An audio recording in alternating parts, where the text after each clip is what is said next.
Hello అందరికీ. అందరూ ఎలా ఉన్నారు? నేనైతే చాలా బాగున్నాను. మేమైతే రీసెంట్‌గా తలకోన వాటర్ ఫాల్స్ విజిట్ చేసామని చెప్పాను కదా! ఇది ఆ రోజుటి వీడియో అండి. ఫస్ట్ అయితే మేము తలకోనకి వెళ్ళేసరికి వర్షం స్టార్ట్ అయిపోయింది. ఫస్ట్ అయితే కిందున్న శివాలయంలో దేవుడి దర్శనం అయితే చేసుకున్నాము. దర్శనం అయిపోగానే బ్రేక్‌ఫాస్ట్ కోసం ఇంటి దగ్గర నుంచి తెచ్చుకున్న పులిహోర అండ్ పూరీలు అయితే మేము తిన్నాము. తర్వాత అయితే వాటర్ ఫాల్స్ దగ్గరకు వచ్చామండి. వాటర్ ఫాల్ దగ్గరకు వచ్చేసరికి వర్షం అయితే స్టార్ట్ అయిపోయింది. హెవీగా పడుతుంది వర్షము. తర్వాత అయితే మేమైతే చాలా ఫొటోస్ అండ్ వీడియోస్ తీసుకున్నాము. మా మమ్మీ అయితే మాకు చాలా ఓపికగా ఫొటోస్ అండ్ వీడియోస్ తీశారు.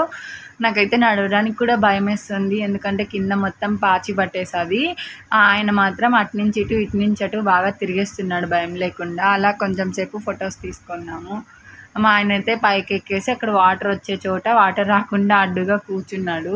కాసేపు అయిన తర్వాత ఒకేసారి పైకి లేచేసరికి ఆ వాటర్ మొత్తం నా పైకి వచ్చేసాయి. నేనైతే చాలా అంటే చాలా బాగా ఎంజాయ్ చేశాను. మీరు కూడా తలకోన విజిట్ చేయకుండా ఉంటే వెళ్ళి విజిట్ చేయండి. చాలా బాగుంటుంది. ఇక్కడ మూవీ షూటింగ్స్ కూడా జరుగుతాయంట. అలాగే మీలో ఎంతమంది తలకోనకి వెళ్ళారో నాకు కామెంట్ చేయండి. నేనైతే చాలా బాగా ఎంజాయ్ చేశాను. నా ఛానల్ మీకు నచ్చితే సబ్స్క్రైబ్ చేసుకోండి ఫ్రెండ్స్.